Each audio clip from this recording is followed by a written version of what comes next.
nghĩa lịch sử ngày Quốc khánh mùng 2 tháng 9.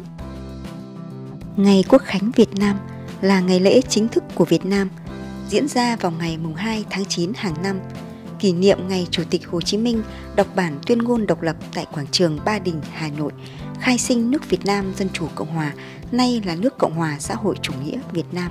Sau khi Hà Nội và miền Bắc khởi nghĩa thắng lợi, ngày 25 tháng 8, Chủ tịch Hồ Chí Minh từ chiến khu trở về ngoại thành Hà Nội. Chiều hôm sau, đoàn Trung ương đón người về căn gác 2, nhà số 48, phố Hàng Ngang, Hà Nội để trực tiếp chỉ đạo phong trào.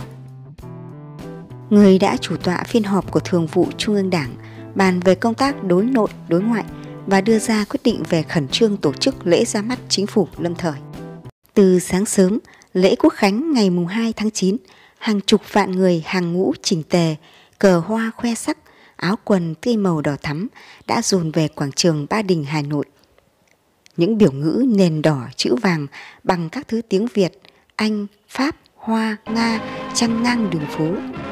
Hào hứng ý chí của nhân dân được biểu lộ trên các dòng chữ: nước Việt Nam là của người Việt Nam, độc lập hay là chết, ủng hộ Chủ tịch Hồ Chí Minh.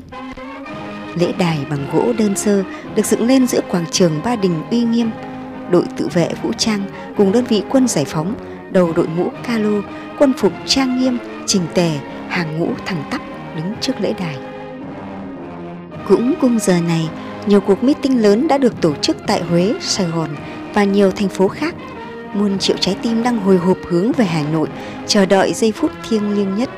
Đúng 14 giờ, Chủ tịch Hồ Chí Minh cùng các vị lãnh đạo trong chính phủ lâm thời bước ra lễ đài. Bản nhạc tiến quân ca hùng tráng vang lên, mọi ánh mắt đều hướng về lá cờ đỏ sao vàng rực rỡ đang từ từ được kéo lên theo nhịp điệu của bài hát.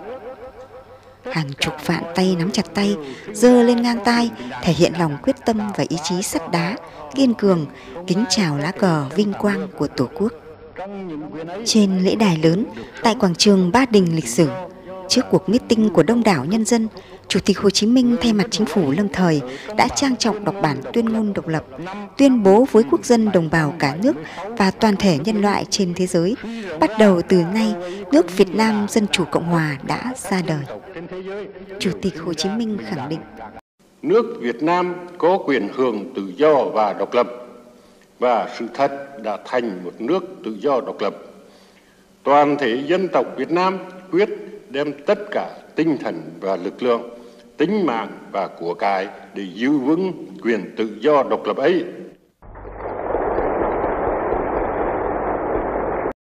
Nhắc đến ngày lễ Quốc khánh mùng 2 tháng 9, trong trái tim mỗi người Việt Nam lại bùng lên những cảm xúc thiêng liêng, xúc động, niềm tin, kiêu hãnh và lòng tự hào dân tộc.